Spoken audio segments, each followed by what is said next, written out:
जय श्री राम, जय श्री श्याम सभी भाइयों को। मैं वैभव तोमर आपके अपने इस YouTube channel maths with Vivansh पर आपका हार्दिक अभिनंदन करता हूं और मैं आशा करता हूं कि आपको मेरी सभी वीडियो बहुत पसंद आ रही होंगी। तो आज हम स्टार्ट करने वाले हैं अपना क्लास 10th मैथमेटिक्स का chapter number 5 AP arithmetic progression, जो कि आप बोर्ड पे लिखा हुआ देख सकते हैं।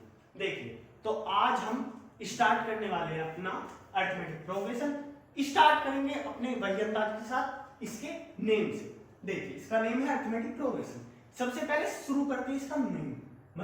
मतलब बोला है किसी ने, बहुत बड़े कवि ने कहा है कि नाम में ही सार है। अच्छा, तो आइए शुरू करते हैं। नाम में ही सार है, ध्यान मत भटकाओ, नाम में सार भी सकते नहीं, यही नाम रखो। इस नाम में सार है, किसी और में नहीं। आइए जानने की कोशिश करते हैं। नाम में ही सार है तो इसका नेम समझने की कोशिश करते हैं। आखिर इस चैप्टर का नाम अरिथमेटिक प्रोग्रेशन ही क्यों है? आखिर इस चैप्टर का नाम एपी ही क्यों है? इस चैप्टर का नाम एपी के अलावा जीपी, एचपी, एमपी, सीपी क्यों नहीं है? एपी ही क्यों है? आइए जानने की कोशिश करते हैं, जानना शुरू करते हैं। तो अरिथमेटिक प्रोग्रेशन जानने के लिए सबसे पहले आपको जानकारी होनी चाहिए सीक्वेंस की। अब ये सीक्वेंस क्या बोला है भैया? ये सीक्वेंस क्या चीज आती है? आइए सीक्वेंस जानने की कोशिश करते हैं, कम शब्दों में ज्यादा बात। देखिए, सीक्वेंस क्या है? सबसे पहले आपको इसके नाम से समझ में आ गया होगा। सीक्वेंस मतलब एक चीज का पैटर्न है, मतलब ये कुछ ऑर्डर फॉलो कर रही है, वही सीक्वेंस है। बिल्कुल इसी तरीके से मैथमेटिक्स है। अब देखो, इस मैथमेटिक्स है, ये अरिथमेटिक प्रोग्रेशन मैथमेटिक्स है, तो किस चीज का सीक्वेंस होना चाहिए? नंबर्स का सीक्वेंस होना चाहिए, क्योंकि मैथमेटिक्स में हम नंबर्स ही तो पढ़ते हैं भाई। अगर कोई अदर सब्जेक्ट ले हम तो उसमें लैंग्वेज पढ़ते हैं, जैसे कि हमारी इंग्लिश हुआ, लैंग्वेज पढ़ रहे हैं। सोशल साइंस हुआ, बहुत सारी चीजों के बारे में पढ़ते हैं, पुरानी चीजों के बारे में पढ़ते हैं, हिस्ट्री पढ़ते हैं, ज्योग्राफी पढ़ते हैं, तो उसमें बातें आ गई, कुछ मोमेंट्स आ गए। लेकिन यहाँ पर तो मैथमेटिक्स है, कोई मोमेंट नहीं होगा, सारी की सारी लर्निंग हम नंबर्स के ऊपर करते हैं। तो सीक्वेंस किस चीज का सीक्वेंस? नंबर्स का सीक्वेंस। अच्छा जी, तो नंबर्स का सीक्वेंस। अब भैया आखिर ये सीक्वेंस, कुछ बात बताइए, इस सीक्वेंस को आखिर हम डिफाइन किस तरीके से कर सकते हैं मैथमेटिक्स में? आइए जानने की कोशिश करते हैं। तो बात इतना तो समझ में आया, हमें मैथमेटिक्स से तो नंबर की बात होगी। हाँ जी, तो आइए शुरू करते हैं। देखिए, सीक्वेंस है ऑर्डर, एक डिफाइनेट ऑर्डर। किसका? नंबर्स का।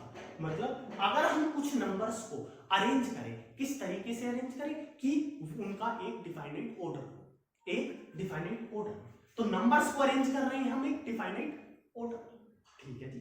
और डिफाइनेट ऑर्डर के साथ साथ वो फॉलो करें एक डिफाइनेट रूल, एक डिफाइनेट रूल। तो ऐसी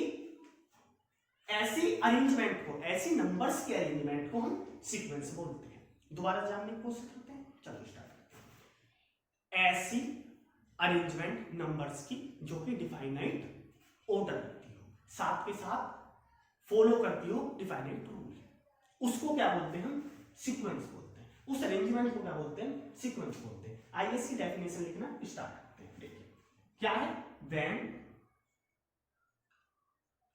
सम numbers arranged in definite order। किसमें अरेंज होना चाहिए? डिफाइनाइट ऑर्डर में अरेंज होना चाहिए। और क्या करें? Follow definite rule. Follow definite rule क्या समझा? कि जब कुछ नंबर अरेंज किए जाते हैं डिफाइनाइट ऑर्डर में और फॉलो करते हैं वो डिफाइनाइट रूल, उसी को क्या बोलते हैं? हम सीक्वेंस बोलते हैं। अच्छा ठीक है, इतना हमें समझ में आ गया। अब देखिए, जब ये नंबर अरेंज करें, जब ये नंबर अरेंज किए, तो ये नंबर जो इसमें नंबर nth प्लेस पर होगा, nth प्लेस पर होगा, जो नंबर nth प्लेस पर होगा, मतलब कोई भी नंबर होंगे 1 2 3 4 5 6 7 8 9 10, तो वो नंबर, जो भी नंबर nth प्लेस पर होगा, उस नंबर की जगह उसको नंबर को बोला जाएगा nth टर्म। nth टर्म, तो t for term, nth term. अब देखिए, तो इसका सिंबल क्या होता है? t फॉर टर्म और n, मतलब कौन सा टर्म? nth टर्म, उसको nth टर्म बोला जाएगा। मतलब भैया, मतलब ये अगर कोई सीक्वेंस में लिखता हूं, मैं एक सीक्वेंस लिखता हूं। कैसे लिखूंगा सीक्वेंस? देखिए, मैंने आपसे बोला, एक छोटी सी बात बोली कि इतना तो आपको समझ में आया कि nth प्लेस पर नंबर nth टर्म होगा, मतलब फर्स्ट प्लेस पर फर्स्ट टर्म होगा, सेकंड प्लेस पर सेकंड टर्म होगा, थर्ड प्लेस पर थर्ड टर्म होगा और nth प्लेस पर nth टर्म होगा। आइए इसको लिखने की कोशिश करते हैं। देखिए, मैंने बोला कि हमारे पास एक सीक्वेंस है, उसका nth टर्म है tn है, उसका nth टर्म है क्या है 2n+1, उसका nth टर्म है 2n+1। तो बताइए सीक्वेंस क्या होने वाला है? देखिए, nth टर्म क्या है 2n+1, समझने की कोशिश करिएगा। nth टर्म है 2n+1, तो nth का मतलब कोई सा टर्म हो सकता है। अगर मैं फर्स्ट टर्म की बात करूं, मतलब हम क्या करें, पुट कर दो, putting n = 1 2 3 and so on. n की जगह हमने पुट करा 1 2 3, क्योंकि भाई अगर tn मतलब nth प्लेस पर जो टर्म है nth टर्म, तो tn अगर मैं फर्स्ट टर्म की बात करूंगा तो मैं लिखूंगा t1, तो अब की बार मैंने n की जगह क्या पुट करा 1 पुट करा। तो आइए पूरे इक्वेशन में 1 पुट कर देते हैं। अब 2 × n की जगह क्या आएगा 1 और +1, तो 2 1 जा 2 और 1 3, तो t1 क्या आया 3 आया। इसे मैं टाइम में साइड में लिख देता हूं, क्या आया 3 आया। हाँ जी, यहां तक क्लियर है। अब देखिए दूसरा है हमारा t2, तो 2 × n की जगह 2 +1 = 5। t3 की बात करूं अगर मैं, तो t3 क्या है 2 × 3 +1 = 7। तो हमें इतना पता लगा कि टर्म फर्स्ट जो आया वो 3 आया, टर्म सेकंड जो आया वो 5 आया, टर्म थर्ड आया वो 7 आया। ठीक है, तो इसको हम लिख लेते साइड में। देखिए क्या आया, सबसे पहले आया 3, फिर आया 5 एंड फिर आया 7 और सो ऑन। इसी तरीके से आगे आते चले जाएंगे। एक टर्म क्या आया 3, एक 5, एक 7, ये टर्म आया, ये हमारा सीक्वेंस निकल कर आया। सीक्वेंस क्या निकल कर आया 3 5 एंड 7, 3 5 एंड 7, ये सीक्वेंस निकल कर आया। इसी तरीके से अगर आपको फोर्थ टर्म निकालना है तो t4 2 × 4 + 1 = 9। चलो t4 और निकाल देते हैं, t4 और लिख लेते हैं। t4 मतलब 2 × 4 + 1, 2 4 जा 8 और 1 9, तो एक नेक्स्ट टर्म क्या है 9, नेक्स्ट टर्म आया 9। अब मुझे आप एक बात बताइए, एक छोटी सी बात बताइए, छोटी सी बात। जब आपने ये सीक्वेंस देखा, जब आपने ये सीक्वेंस देखा, सीक्वेंस कैसे है nth प्लेस nth टर्म है जिसको हमने tn बोला। अब मैं मानता हूं, मैंने सपोज कर लिया, एक लेट कर लिया, क्या लेट कर लिया कि tn = 2n+1 है। एक मेरे पास इक्वेशन आ गई, तो उसके अनुसार मैं n की जगह 1 2 3 पुट कर दूं। क्यों? क्योंकि हमें टर्म निकालने हैं। चलो हमें टर्म निकालना, t1 आया, 3 आया, 5 आया, 7 आया, 9 आया। इस तरीके से हमारे पास टर्म आ गए, और भी टर्म आ जाएंगे अगर हम निकालना चाहें तो, लेकिन हम समझने की कोशिश करेंगे इन्हीं टर्म से। अब देखिए हमारे पास ये टर्म निकल कर आ गया, ठीक है। अब देखिए आपको ये सीक्वेंस नजर आ रही है, हाँ जी सीक्वेंस नजर आ रही है। अब आपने पहला टर्म नोटिस किया कि पहला टर्म है 3, दूसरा टर्म नोटिस किया ये है 5, तीसरा 7 है, फिर 9। तो आप क्या इस सीक्वेंस को देखकर माइंड में कोई पैटर्न फॉलो या पैटर्न बना पा रहे, क्या कोई पैटर्न बना पा रहे? आप इस सीक्वेंस को देखकर क्या माइंड में कोई पैटर्न बना पा रहे हो, हाँ या ना? देख लीजिए, फर्स्ट टर्म आया इसका 3, हाँ जी 3 आ गया। सेकंड टर्म आया इसका 5, हाँ जी 5 आया है इसका सेकंड टर्म, मतलब इसमें 3 में कितने कुछ चेंज करा, हाँ चेंज किया। क्या चेंज किया? हमने 2 को ऐड कर दिया, 5 आ गया। जब मैं थर्ड टर्म की बात करता हूं वो आता है 7, अब 7 के लिए क्या किया 5 ने फिर से 2 ऐड कर दिया। अब जब मैं फोर्थ टर्म की बात करता हूं आता है 9, आता है 9, तो इसमें फिर दोबारा +2 कर दिया। तो आप मुझे एक बात बताइए छोटी सी, इसने क्या पैटर्न फॉलो किया? आप बोलोगे यस, हाँ भैया पैटर्न फॉलो किया, इसने पैटर्न फॉलो किया।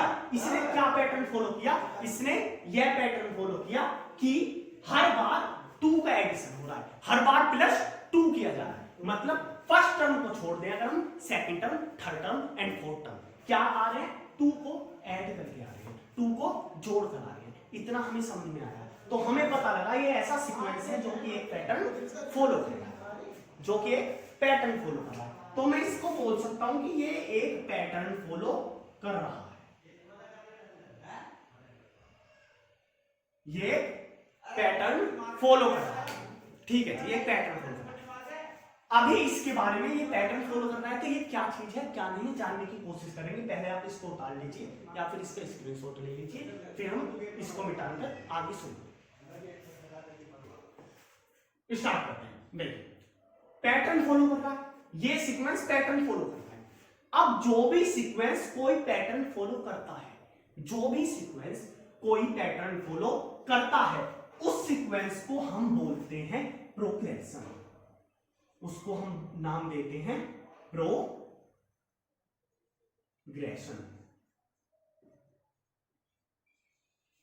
तो a sequence which have a definite pattern is known as progression। तो ऐसा सीक्वेंस जो कि एक पैटर्न फॉलो करे उसको हम प्रोग्रेशन नाम देते हैं। अब देखिए इस प्रोग्रेशन के ही 3 टाइप्स होते हैं। कितने? 3।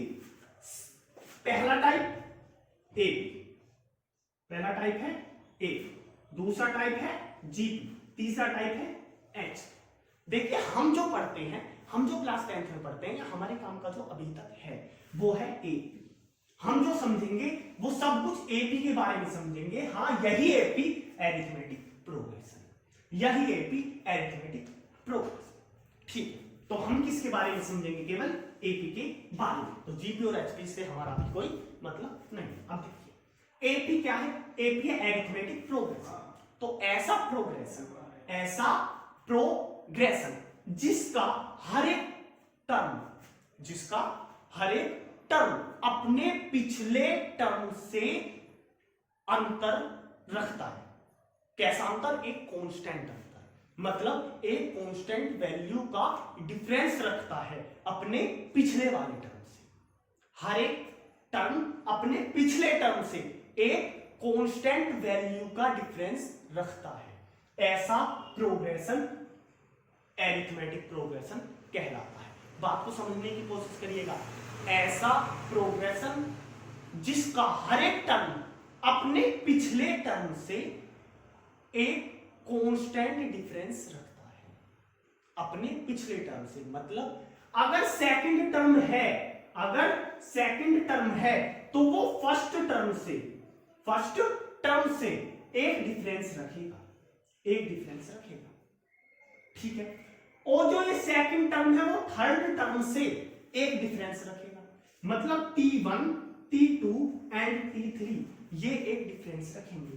देखिए जैसे कि हम इसको देखते हैं, इसका फर्स्ट टर्म और सेकंड टर्म को जब हम देखेंगे तो सेकंड टर्म अब फर्स्ट टर्म से मतलब पहले वाले टर्म से, सेकंड टर्म इसके पहले वाले टर्म से, इसके प्रीसीडिंग टर्म से एक डिफरेंस रखता है। ये थर्ड टर्म इसके प्रीसीडिंग टर्म से एक डिफरेंस रखता है, ये फोर्थ टर्म इसके प्रीसीडिंग टर्म से डिफरेंस रखता है। और ये सारा का सारा डिफरेंस कांस्टेंट है। सारे के सारे डिफरेंस एक कांस्टेंट वैल्यू रखते हैं जो कि 2 है। तो अब ये कांस्टेंट डिफरेंस ही कॉमन डिफरेंस के नाम से जाना जाता है। ये कांस्टेंट डिफरेंस ही कॉमन डिफरेंस के नाम से जाना जाता है। ये कांस्टेंट डिफरेंस ही कॉमन डिफरेंस के नाम से जाना जाता है। एक बार फिर से समझिएगा, ऐसा प्रोग्रेशन जो अपने प्रीसीडिंग जिसका हर एक टर्म अपने प्रीसीडिंग टर्म से एक कांस्टेंट डिफरेंस रखता है, और वो कांस्टेंट डिफरेंस ही कॉमन डिफरेंस कहलाता है। मतलब सेकंड टर्म फर्स्ट टर्म से एक कांस्टेंट डिफरेंस रखता है, थर्ड टर्म सेकंड टर्म से एक डिफरेंस रखता है, फोर्थ टर्म थर्ड टर्म से एक डिफरेंस रखता है, और ये सारे के सारे डिफरेंस कांस्टेंट वैल्यू के हैं। मतलब अगर यहाँ 2 का डिफरेंस है यहाँ भी और यहाँ भी 2 का ही है तो ये कॉमन डिफरेंस कहलाता है। यहाँ तक कोई परेशानी नहीं थी, कोई भी परेशानी नहीं है। तो आइए आगे समझने की कोशिश करते हैं। देखिए हमने सब चीज समझ ली है अभी तक कोई भी ऐसी चीज नहीं है जो हमें समझ नहीं आई हो। अब देखिए हमने एपी समझा, हमने एपी के बारे में जानकारी दी, हमें इसके बारे में बहुत सारी चीजें पता लगी। अब देखिए अब मानते हैं हमारे पास एक एपी है। क्या है? एपी है। एपी है जिसका फर्स्ट टर्म को क्या बोलते हैं? T1, जिसका T1 इक्वल टू है A के बराबर, जिसका T1 है A के बराबर, ठीक है। और जिसका कॉमन डिफरेंस है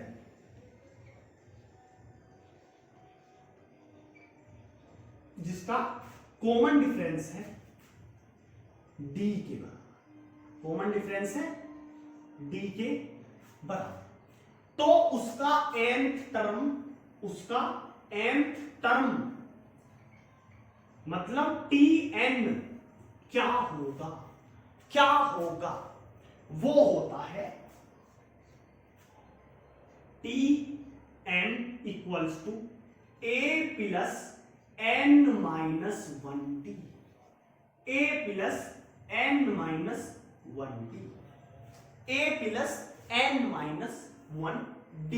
तो हमको एक ये फॉर्मूला मिलता है क्या कि अगर किसी एपी का कॉमन डिफरेंस D है, फर्स्ट टर्म A है, तो उसका nth टर्म होगा A plus n minus 1D। क्या होगा? A plus n minus 1D होगा। मतलब ये अगर हम T1 की बात करें तो वो होगा A प्लस 1 माइनस 1D, क्योंकि n माइनस 1D है तो फर्स्ट टर्म की बात होगी 1 माइनस 1 मतलब A, ठीक है। T2 की बात करें तो वो A प्लस n माइनस 1 मतलब 2 माइनस 1D मतलब A प्लस D। इसी तरीके से T3 की बात करें तो A plus 2D and so, और Tn की बात करें तो A plus n minus 1D ये होगा।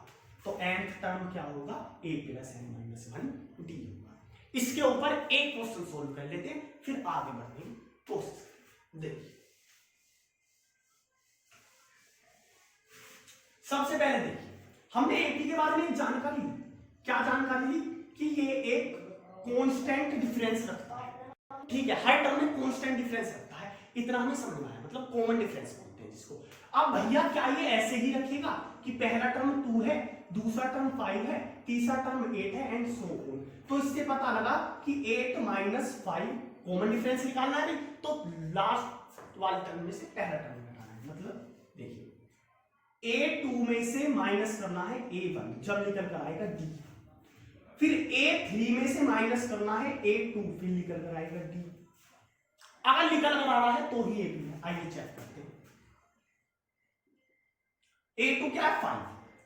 5 minus 2 equals to 3, 8 minus 5 equals to 3। हाँ ये कॉमन डिफरेंस है। तो क्या भैया हर बार प्लस ही होगा? हर बार प्लस ही होगा? नहीं, माइनस भी हो सकता है। कैसे? देखिए एक और लेके चलते हैं। मैंने बोला 11 के बाद मैंने आपसे बोला 9, 9 के बाद मैंने आपसे बोला 7 के बाद मैंने आपसे बोला 5 एंड सो ऑन। तो इससे हमें पता लगा कि A2 minus A1 equal to है 9 माइनस 11 के मतलब -2। तो डिफरेंस यहां पता लगा। A3 माइनस A2 है 7 माइनस 9 इक्वल टू -2। तो इससे हमें पता लगा कि वैल्यू हर बार -2 आ रही है, तो कॉमन डिफरेंस -2 है। तो मतलब मैटर नहीं करता कॉमन डिफरेंस प्लस है या नेगेटिव है, बस मैटर ये करता है कि डिफरेंस जो है कॉमन है, डिफरेंस कॉमन डिफरेंस ही है, इतना मैटर करता है। वही हमारी एपी कहलाती है। तो आइए हम एक क्वेश्चन लेकर चलते हैं। देखिए हमसे उसने बोला कि हमारे पास एक एपी है क्या है, एपी है,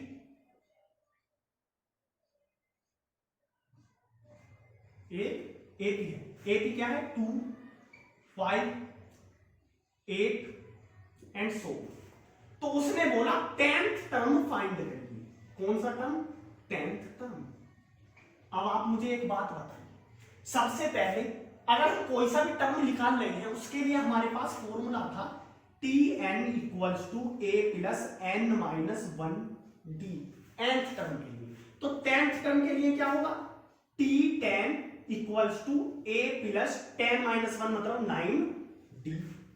हाँ जी, तो अब अगर हमें फाइंड करना है, a तो हमारे पास है 2, अब d कहां से आएगा, तो d कैसे निकल कर आएगा, मैंने पहले ही बताया है, नेक्स्ट टर्म में से प्रीसीडिंग टर्म माइनस कर दीजिए। तो a2 minus a1 equals to d, a2 is 5, a1 is 2 equals to a3 minus a2, a3 is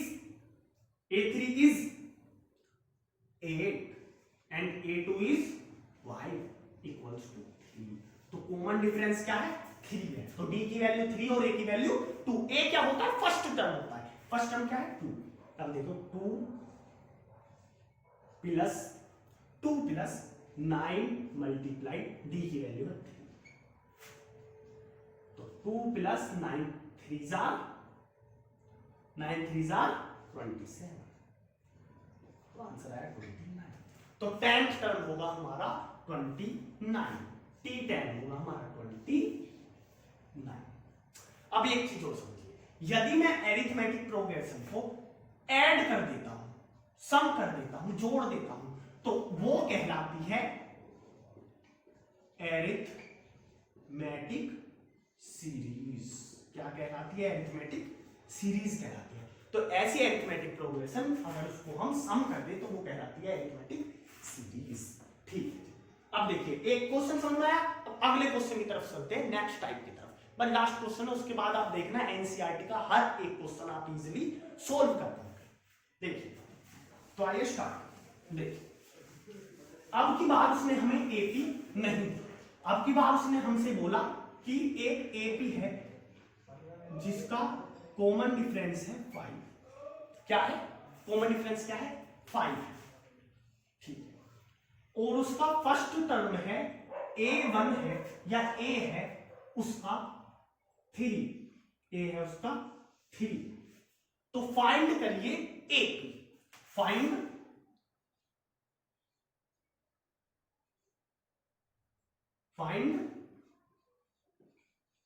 a. अब एपी फाइंड करने के लिए स्टार्टिंग 3 टर्म फाइंड कर लीजिए, उसी से ही मालूम जाएगा कि हाँ एपी है। अब देखिए फर्स्ट टर्म क्या है 3। अब हमारे पास Tn का फॉर्मूला है वही वाला, तो हमारे पास 1 तो है, हमें क्या निकालना है T2। तो T2 equals to a plus d, a is 3 and d is 5, तो 3 प्लस 5 इक्वल्स टू 8। T2 क्या आ गया 8। आइए T3 क्या होता है a प्लस 2d, तो a क्या है हमारा 3 प्लस 2 मल्टीप्लाई d क्या है हमारा 5, तो 2 5 से 10 और 3 30, T3 आ गया 30। आइए T4 को देख लेते हैं। T4 equals to a plus 3d, तो a क्या है 3 प्लस 3 मल्टीप्लाई 5, तो क्या आ गया 8। तो हमारे पास एपी क्या निकल कर आई, हमारे पास हमारी एपी क्या निकल कर आई, एपी निकल कर आई 3, 8, 13 एंड 18 सो एपी।